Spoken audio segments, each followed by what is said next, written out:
तो wealth sky की new interesting exciting video में आप सभी लोगों का स्वागत है। मेरा नाम है सुधीर और इस पर्टिकुलर वीडियो में हम बात करने वाले हैं Nifty and bank Nifty option chain के बारे में। उसको समझने की कोशिश करेंगे, अंडरस्टैंड करेंगे कि कल का ट्रेडिंग सेशन कैसा रह सकता है और कल क्या मार्केट ट्रेंडिंग बन सकता है।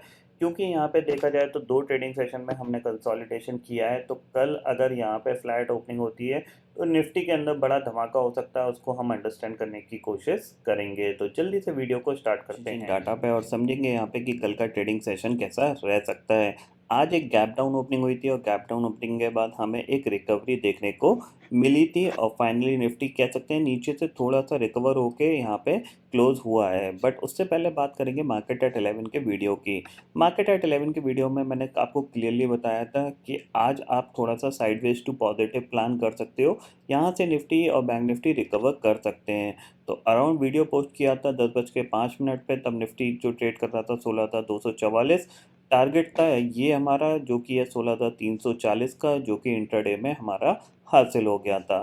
सेम चीज़ बैंक निफ्टी में जो हमारा टारगेट था वो आपका ये था हमारा 34,360 का, जो कि इंट्राडे में यहाँ पे मिल गया था। और सेलिंग के लिए मैंने आपको क्लियरली बताया था कि जब डे लो टूट जाए तभी आपको सेलिंग करनी चाहिए। अब यहाँ पे काफ़ी लोगों को एक अच्छा प्रॉफिट मिल गया होगा, नहीं भी मिला होगा तो कोई दिक्कत की बात नहीं है। आगे आने वाले ट्रेडिंग सेशन में हमें डेफिनेटली एक अच्छा प्रॉफिट मिल सकता है। अब कल क्या होगा इसको अंडरस्टैंड करने की कोशिश कर रहे हैं। तो सबसे पहले हम ऑप्शन चेन डाटा को यहाँ पे देखते हैं। तो ऑप्शन चेन डाटा में अगर समझने की कोशिश करें तो देखो निफ्टी की क्लोजिंग आई है 16,300 पे, ठीक है। अगर आप देखोगे तो 16,300 की जो कॉल है वहाँ पे 20 लाख का ओपन इंटरेस्ट खड़ा हुआ है और पुट पे करीब 26 लाख का ओपन इंटरेस्ट खड़ा है। 16,200 की बात करें तो कॉल साइड पे 17 लाख का ओपन इंटरेस्ट खड़ा हुआ है और पुट साइड पे करीब 43 लाख का ओपन इंटरेस्ट यहाँ पे खड़ा है। नीचे बढ़ते हैं तो 16,100 की कॉल पे अभी कोई ओपन इंटरेस्ट नहीं है, ये अच्छी बात है। 16,100 की पुट पे करीब 25 लाख का ओपन इंटरेस्ट और इम्पॉर्टेंट लेवल है 16,000, जहाँ पे 60 लाख का ओपन इंटरेस्ट पुट साइड पे और कॉल साइड पे करीब 2.6 लाख का ओपन इंटरेस्ट खड़ा हुआ है। अब देखो सिंपल सी चीज़ समझने वाली बात यही है कि आपके पास 16,200 का जो लेवल है ये सबसे इम्पॉर्टेंट है। 16,200 और 16,150 ये जो जोन है ये बहुत इंपॉर्टेंट जोन है। इसके नीचे अगर हम ट्रेड करना स्टार्ट करेंगे तो हम एग्रेसिवली वीक होते हुए दिखाई देंगे और 16,000 के नीचे निकले तो फिर हमारे पास 15,800 का टारगेट आपको आधे घंटे में ही आता हुआ दिखाई देगा, ठीक है। बाय के लिए हमारे पास जब तक हम 16,500 नहीं निकालेंगे तब तक हमारे पास बाइंग की अपॉर्चुनिटी नहीं है। ऊपर 16,400 450 के लेवल पे ये रेजिस्टेंस निफ्टी फेस जरूर करेगा, क्योंकि ग्लोबल मार्केट नेगेटिव है और अब कंटिन्यूसली क्या है नेगेटिव न्यूज़ हमारे पास है, क्योंकि रेट ऑफ इंटरेस्ट हाइक होने की न्यूज़ हमेशा हमारे पास है। और कह सकते हैं कि आज 9 तारीख है, नेक्स्ट मंथ में फिर रेट हाइक होगा, तो ऊपर जाने में मार्केट को तकलीफ ही होने वाली है। नीचे भले ये थोड़ा सा सपोर्ट लेके एक रेंज में बना रहे, लेकिन ऊपर एग्रेसिवली चला जाएगा ये फ़िलहाल पॉसिबिलिटीज़ कम दिख रही हैं। तो ये चीज़ दिमाग में ज़रूर रखिएगा। कल के लिए इम्पॉर्टेंट लेवल अगर ऑप्शन चेन के हिसाब से देखें हम, तो वो हमारे पास है 16,200। 16,200 के नीचे अगर हम निकलते हैं तो डेफिनेटली यहाँ पे हमें सेल करके काम करना चाहिए और टारगेट हमारा कहाँ तक होगा, 16,050 तक का हमारे पास टारगेट यहाँ पे देखने को मिल सकता है। क्योंकि हमने लास्ट दो ट्रेडिंग सेशन में कंसोलिडेशन देख लिया है एक गैप डाउन ओपनिंग के बाद, तो हो सकता है कल अगर मार्केट फ्लैट खुल गया या फिर बहुत बड़ा गैप डाउन हो गया तो फिर यहाँ पे पॉसिबिलिटीज़ नहीं है।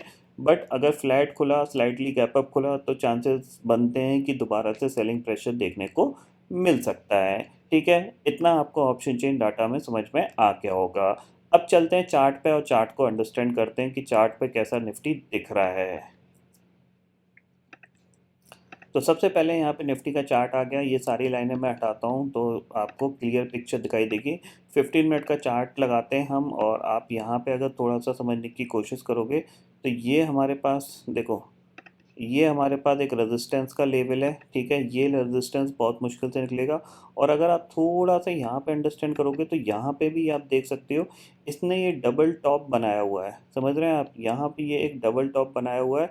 और अगर कल ये अपने इस लेवल को ब्रेक करता है जो कि है 16,220 का, अगर ये 16,220 के नीचे निकलता है तो डेफिनेटली आपको एक अच्छी खासी सेलिंग देखने को मिल सकती है। टारगेट आपके पास होगा 16,050 तक का। ये टारगेट आपको मिल सकता है क्योंकि इसने आज एग्जैक्टली सेम लेवल पे ही रेजिस्टेंस फेस किया है, ठीक है ना।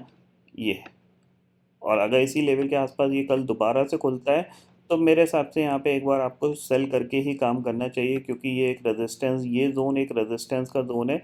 इसको पार करना फ़िलहाल निफ्टी के लिए थोड़ा सा मुश्किल रहेगा, तो ऊपर से दोबारा से सेलिंग आने के चांसेस बने रहेंगे। तो 16,400 से लेकर 16,450 का जो जोन है इसके बीच में आप डेफिनेटली एक बार सेल करके काम कर सकते हो। स्टॉप लॉस आपका जो होगा वो होगा 16,520 का। अगर 16,520 निकल जाता है तो अपनी पोजीशन एग्जिट कर लीजिएगा, अदरवाइज आप होल्ड कर सकते हो। नीचे आपको टारगेट मिल सकते हैं 16,200 और 16,050 तक के निफ्टी के अंदर। ये चीज़ आप क्लियरली समझ लीजिए। अगर यहाँ पे थोड़ा सा अगर डे चार्ट पे आप देखोगे तो यहाँ पे अगर मैं आपको दिखाने की कोशिश करूँ तो देखो डे चार्ट पे क्या हुआ है। आज एक मार्केट गैप डाउन खुला है, कंसोलिडेशन किया, आज भी एक गैप डाउन खुला, एक कंसोलिडेशन की ही कैंडल बनी है, बट स्लाइटली पॉजिटिव रही क्योंकि हम काफ़ी ज़्यादा गैप डाउन खुले थे, तो वहाँ से एक रिकवरी देखने को मिली है। अगर हम आज के लो के नीचे निकलते हैं तो डेफिनेटली फिर हमारे पास जो 15,750 तक के टारगेट है वो यहाँ पे ओपन होते हुए दिखाई देंगे। तो इसीलिए मैं आपको यहाँ पे बोल रहा हूँ कि अगर ये नीचे निकलता है 16,220 के तो डेफिनेटली आपको सेल करके काम करना चाहिए, क्योंकि अभी तक अगर देखा जाए तो सिर्फ एक ही ट्रेडिंग सेशन था जो कि ये था जिसमें हम एग्रेसिवली गिरे हैं। बाकी ट्रेडिंग सेशन में हम ऊपर खुले, थोड़ी सी प्रॉफिट बुकिंग के साथ नीचे आ गए, फिर गैप डाउन हुए तो साइडवेज चले गए, आज गैप डाउन हुए तो हमने थोड़ी सी रिकवरी दिखाई और फिर ये इस तरीके से मूवमेंट दिखा सकता है, ठीक है। इतना आपको समझ में आ गया होगा निफ्टी के अंदर। अब बात करते हैं बैंक निफ्टी की। तो बैंक निफ्टी में चलते हैं, तो बैंक निफ्टी के चार्ट पे चलते हैं। तो बैंक निफ्टी का सबसे पहले ये सारी लाइनें हटा देते हैं। तो यहाँ पे बैंक निफ्टी में हम 50 मिनट चार्ट लगाते हैं। देखो बैंक निफ्टी के लिए क्या है, आप आज का ट्रेडिंग सेशन के हिसाब से भी देखोगे तो आपका 34,500 इसके लिए एक रेजिस्टेंस बना है, ठीक है। 34,500 इसके लिए रेजिस्टेंस है, और अगर आप यहाँ से ये एक ट्रेंड लाइन खींच लेते हो तो आप ये ट्रेंड लाइन कहीं ना कहीं इसको सपोर्ट दे रही है, ठीक है। अब अगर कल ये इस लेवल के नीचे निकलता है, कल के लिए आपके पास जो इम्पोर्टेंट लेवल है वो 34,050 का ही है, ठीक है। 34,050 के नीचे अगर ये निकलता है तो फिर आपको बैंक निफ्टी के अंदर अच्छी खासी गिरावट देखने को मिल सकती है। फिर ये कहाँ तक जाने की कोशिश करेगा, अराउंड आपका 33,500 तक जाने की कोशिश करेगा, ठीक है ना। इतना आपको यहाँ पे समझ में आ गया होगा। तो इस लेवल के यानी 34,000 के नीचे आपको सेल करना है, और टारगेट आपको मैंने बता दिया है कि 33,500 का आपको टारगेट मिल सकता है। अगर बड़ा गैप डाउन हो जाता है, 33,500 के आसपास ही खुल जाता है, तो फिर आपके पास कोई अपॉर्चुनिटी नहीं बनेगी, ठीक है। इतना आपको यहाँ पे क्लियर ध्यान में ज़रूर रखना है। एक बार ग्लोबल मार्केट देख लेते हैं, तो ग्लोबल मार्केट कैसा कामकाज कर रहे हैं अभी करेंटली। इंडेक्सेस फ्यूचर्स में जाते हैं तो देखो डाउ फ्यूचर करीब 440 पॉइंट नेगेटिव है, ठीक है, और नैस्डैक फ्यूचर करीब 250 पॉइंट नेगेटिव है। ऑलमोस्ट 2% के आसपास ये नेगेटिव चल रहे हैं, और जैसा लग रहा है कि जिस तरीके से ये ऑलमोस्ट अपने डे लो के आसपास ही ट्रेड कर रहे हैं, तो चांसेस बनते हैं कि आज भी इनमें एक अच्छी खासी सेलिंग देखने को मिल सकती है, क्योंकि लास्ट ट्रेडिंग सेशन में एक कंसोलिडेशन हुआ था। अगर आज गैप डाउन होकर ट्रेंडिंग हो गया तो फिर 300-400 पॉइंट दोबारा से नैस्डैक गिर सकता है। और ख़ासकर अगर हम डाउ फ्यूचर की बात करें तो डाउ फ्यूचर अपना जो स्विंग लो है उसके आसपास ट्रेड कर रहा है, तो उसके आसपास ये हो सकता है कि इसको ब्रेक कर दे, ठीक है ना। आप देख रहे हो ये इसका स्विंग लो था करीब 32,230 का, और अगर आज ये गैप डाउन होकर कंटिन्यूस होता है तो 32,000 तक ये गिर सकता है।